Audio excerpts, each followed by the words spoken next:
If you're getting into recording your own songs in FL Studio, but you're not sure exactly how to do that yet, then this video is for you. I'm gonna show you exactly how you can start recording your own songs in FL Studio. So let's get right to it. Okay, so before we get into FL Studio, there's two things that you wanna make sure you have. It is a microphone and an audio interface. If you don't have those two things, you're gonna need to get them before you start recording. That's just a given, and you probably already know that, but I just wanted to say that just in case you didn't. The first thing that you're gonna see when you open up FL Studio is this blank template right here. So the very first thing that you're gonna wanna do is go up here, top left corner, go to options, go to audio settings. Under input/output, you're gonna see the device. Now I have the speakers selected because I'm recording a video right now, but since you're not gonna be recording a video, you're recording a song, you're gonna wanna come down here under ASIO devices and find your audio interface and select that. So once you have your audio interface selected right there, but you're gonna wanna come down here to your mixer, and if it's not open when you open FL Studio, it's gonna be this top middle button right here.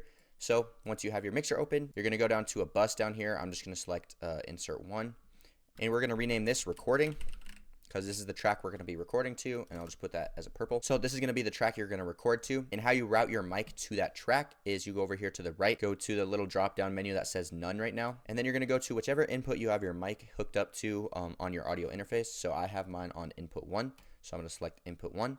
And then once this little thing comes up, you're gonna select yes. And now this track is picking up my voice. So as you can see down here, there's a little red dot right here. This is what's gonna show you whether your mic is on or off. So if I click this off, I'm not gonna be able to hear myself in my headphones, but if I turn it back on, I can hear myself. So before recording, you have to make sure that this is on. So yeah, that's how you set up the recording track. However, we are gonna wanna make another track because I don't wanna record the vocals directly onto the main mix track. So how I'm gonna set this up is I'm gonna go to track number 2 right here.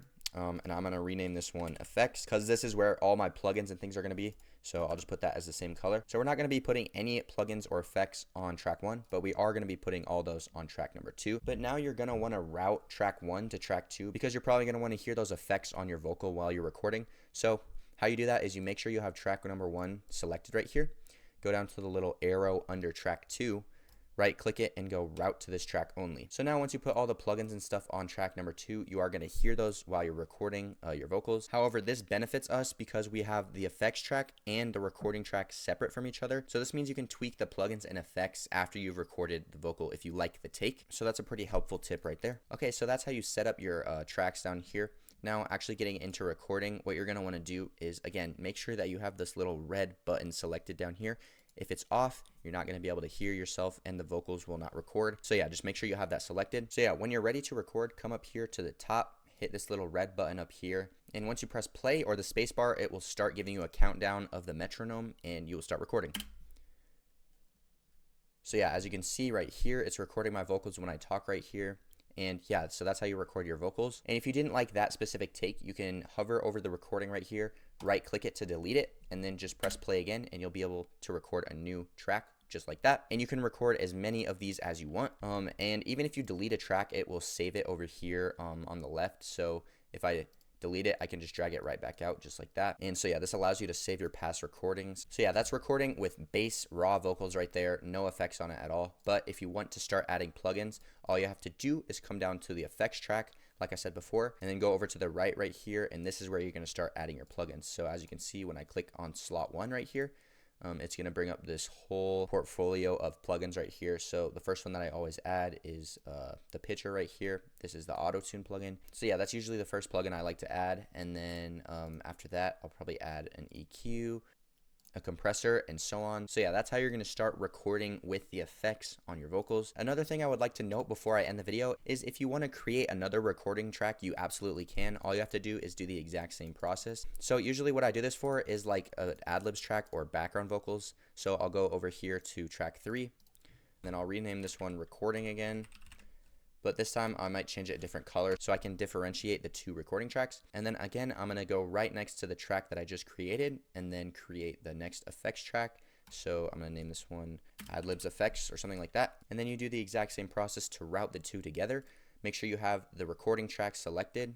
Go down here to the little arrow underneath the Ad-libs effects track. Right click it and then route to this track only. And then again, you're going to want to come over here to the drop down menu that says none and then go to your same microphone input. Now, one thing you want to be aware of when making 2 or more recording tracks is that you only have one recording at one time. So if I'm recording my ad libs, I come down here and make sure that the recording under the main effects is off. so that I'm only recording on the ad libs. If you have them both on at the same time, it's just going to record twice and it's not going to sound that good.